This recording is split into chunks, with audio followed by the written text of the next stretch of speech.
Halo guys, selamat pagi dan selamat malam buat kalian yang menonton di pagi hari. Saya ucapkan selamat pagi, dan bagi kalian yang menonton di malam hari, saya ucapkan selamat malam.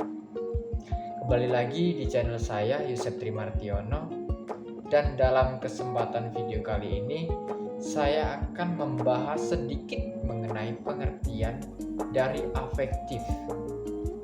Nah, apakah dari kalian sudah tahu apa itu afektif? Jika belum, simak video kali ini supaya lebih tahu dan paham mengenai tentang pengertian afektif. Oke lah, kalau gitu jangan berlama-lama, kita langsung saja ke intinya. Pengertian afektif sendiri adalah perkembangan psikologi yang berkaitan dengan ekspresi emosi, cinta, ataupun rasa takut. Ekspresi seseorang dalam merespon sesuatu akan menunjukkan suatu sikap tertentu. Untuk efektif sendiri adalah pemanfaatan sumber daya, sarana dan prasarana dalam jumlah tertentu yang secara sadar ditetapkan sebelumnya. Kita next saja ya. Ada beberapa contoh pengaruh emosi terhadap perubahan fisik dan perilakunya. Di antaranya memperkuat semangat apabila orang merasa senang atau puas atas hasil yang telah dicapai. Misal atau contohnya ya, ketika kita mendapat juara 1 di kelas dan mendapat piagam, itu suatu rasa kebanggaan tersendiri bagi diri kita. Itulah yang disebut merasa senang atau puas atas hasil yang dicapai. Yang kedua, melemahkan semangat apabila timbul rasa kecewa karena kegagalan sebagai puncak dari keadaan.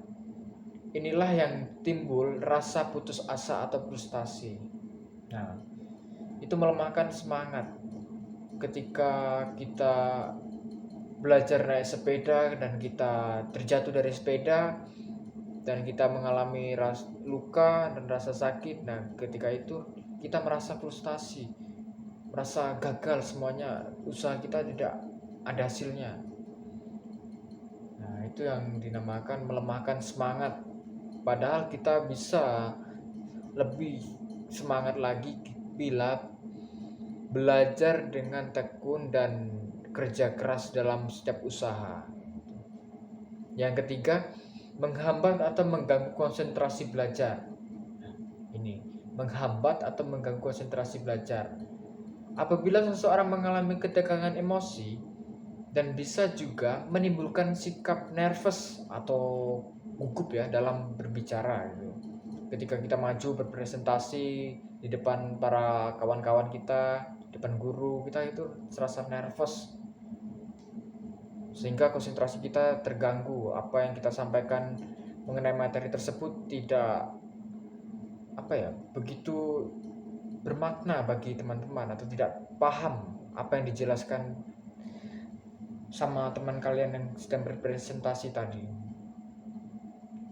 Yang keempat, terganggu penyesuaian sosial. Ini terganggu penyesuaian sosial. Ini biasanya terjadi pada rasa iri ya. Ketika teman kita punya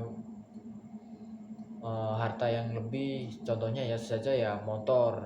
Teman kalian pakai motor yang gede, muge, itu kita naiknya motor Astrea, ya rasanya kan kayak gimana ya, ada timbul rasa iri. Kok dia bisa sih punya motor gede gitu, kok aku nggak punya motor kayak gitu, aku yang punya motor butut.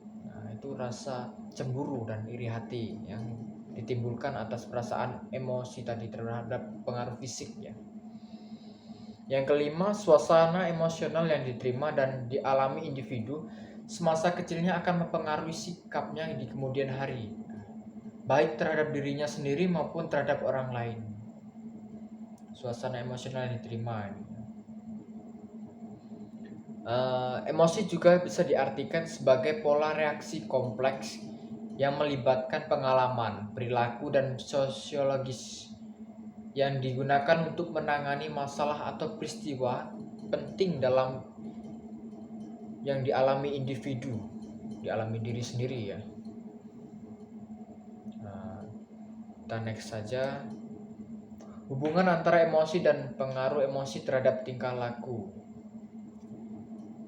Emosi merupakan salah satu faktor yang mempengaruhi tingkah laku manusia. Kemampuan seseorang dalam mengarahkan dan menyesuaikan emosi terhadap suatu situasi atau berpengaruh pada perilaku dan hubungan sosial. Nah, sedangkan menurut Samsu Yusuf 2002 diambil di kutipannya, pengaruh emosi terhadap perilaku individu diantaranya sebagai berikut. Yang pertama, memperkuat semangat. Rasa emosi itu bisa memperkuat semangat. Apabila orang merasa senang atau puas atas hasil yang dicapainya. Ya, semisal kayak tadi ya saya contohkan ketika kita dapatkan peringkat atau juara di kelas ya, juara pertama itu kan rasanya wah bahagia banget, gembira gitu kan. Yang kedua, melemahkan semangat ya, yang kayak tadi lah, sama. Kita next saja. Kondisi emosional. Apa sih kondisi emosional? Ya, kondisi emosional bisa diartikan jijik atau suatu emosi yang biasanya dikaitkan dengan hal-hal yang kotor. Itu kondisi emosional, jijik ya, rasa jijik atau rasa geli terhadap sesuatu benda ya. Misalnya ketika kita berkunjung ke tempat makan gitu kan, tempatnya kumuh gitu kan, ketika kita mau makan rasanya melihatnya geli, rasanya jijik, kok tempatnya kotor, kita mau makan rasanya tidak tertelan nasi itu, ibarat kata kayak gitulah ya. Yang kedua takut, perasaan yang dianggap bahaya. Nah ini misalnya ketika kita melihat ular, itu saya sendiri ya fobia terhadap ular, yang merasa takut, kayak geli, kayak jijik ketika melihat ular, rasanya takut banget. Ketika suatu kebutuhan tercapai maka dia akan senang. Ciri-ciri kematangan emosi yaitu memperlihatkan kemandirian pada orang tua. Nah itu ciri-ciri kematangan emosional dalam diri ya, bisa dilihatkan dengan sikap mandiri kita dan ditujukan kepada kedua orang tua atau masyarakat, kerabat, itu orang lain lah ya. Yang kedua, untuk ciri dari kematangan emosi, menghabiskan waktu yang lebih sedikit dengan orang tua. Nah ya sama dengan mandiri tadi lah ya, kita bisa mengekspor dan menambah wawasan tanpa harus ditekan oleh orang tua. Nah, yang ketiga, menunjukkan ketertarikan pada lawan jenis. Nah, ini yang ketiga ini biasanya rasa cinta atau rasa jatuh cinta terhadap lawan jenis. Ya, kita melihat dari kecil kita bermain bersama-sama dengan lawan jenis biasa aja, tapi ketika sudah mulai remaja gitu, melihatnya rasanya tertarik. Oh, kok dia semakin lama kayak rasa tumbuh benih-benih cintanya itu kan. Yang keempat, mempunyai kepedulian serta perhatian pada keluarga, teman, dan lawan jenis. Nah, ini ciri-ciri emosional remaja ya. Yang pertama, amarah. Di dalamnya meliputi beringas, ngamuk, benci, tersinggung, jengkel, kesal hati, terganggu, rasa pahit. Nah, itu yang dinamakan emosional remaja, amarah ya, itu amarah. Yang kedua, menghabiskan waktu yang lebih sedikit ya, itu. Kita next saja ya ke perubahan pandangan moral remaja. Perubahan pandangan moral remaja biasanya disebabkan oleh 3 tahapan. Yang pertama ada prakonvensional, yang kedua konvensional, yang ketiga pasca konvensional. Nah, untuk secara detailnya, prakonvensional ialah perkembangan moral berdasarkan akibat fisik yang akan diterimanya. Contohnya, jika anak dididik dalam keluarga secara baik dan secara beraturan atau secara aturan dalam keluarga norma-norma, maka dia akan bertumbuh dan berkembang menjadi anak yang bertanggung jawab dalam kehidupan bermasyarakatnya, dan dia akan melakukan tindakannya itu sesuai dengan apa yang bisa dia pertanggungjawabkan. Dia tidak semena-mena dalam berbuat atau bertindak sehingga itu melanggar norma-norma ya. Yang kedua ada konvensional. Konvensional sendiri aturan-aturan yang dipatuhi atas dasar memenuhi harapan baik keluarga, masyarakat. Nah, di sini aturan-aturan atau norma. Nah, aturan sendiri itu biasanya yang dari simple saja ya dalam kehidupan sehari. Contohnya ya membuang sampah pada tempatnya, itu kan sudah aturan. Kita membuang sampah pada tempatnya itu adalah upaya untuk mengantisipasi pencemaran lingkungan yang bisa menyebabkan banjir, terus sungai meluap itu kayaknya. Terus yang ketiga ada pasca konvensional, yaitu moralitas menjadi pondasi baik atau buruk yang dipertimbangkan secara personal sehingga tidak pusing terhadap kritik negatif masyarakat. Nah, ini yang ketiga itu pondasi. Pondasi itu sebagai tiang pertama. Pondasi sebagai dasar ya, sebagai dasar. Moralitas itu sebagai dasar seseorang.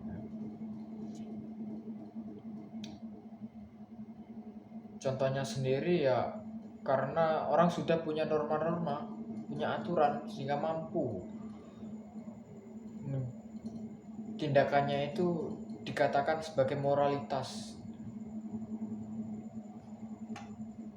Nah, kita next saja di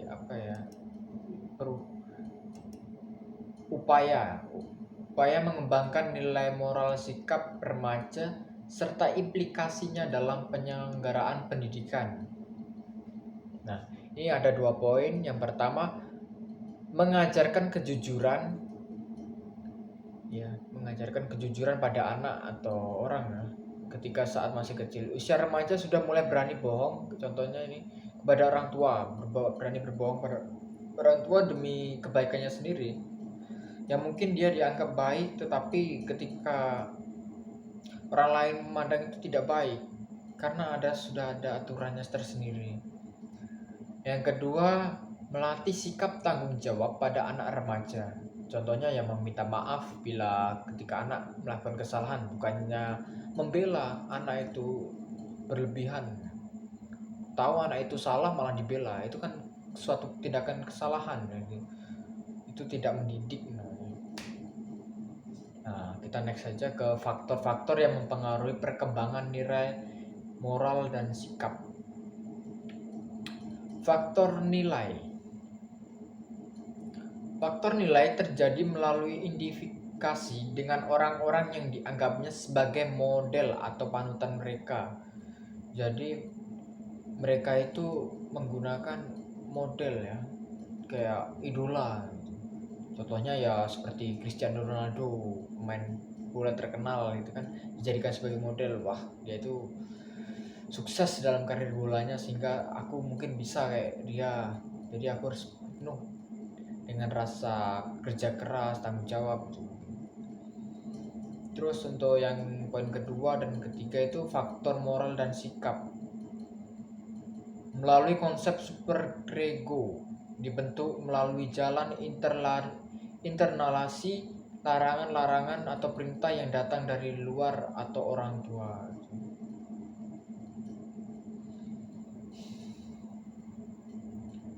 Sekian video kali ini tentang pembahasan afektif. Semoga bisa bermanfaat bagi kalian yang menonton video ini, dan apabila terjadi kesalahan dalam pembahasan atau pembawaan materi ini, saya minta maaf sebesar-besarnya. Oke, saya ucapkan sekian, terima kasih dan selamat berjumpa kembali. Dadah.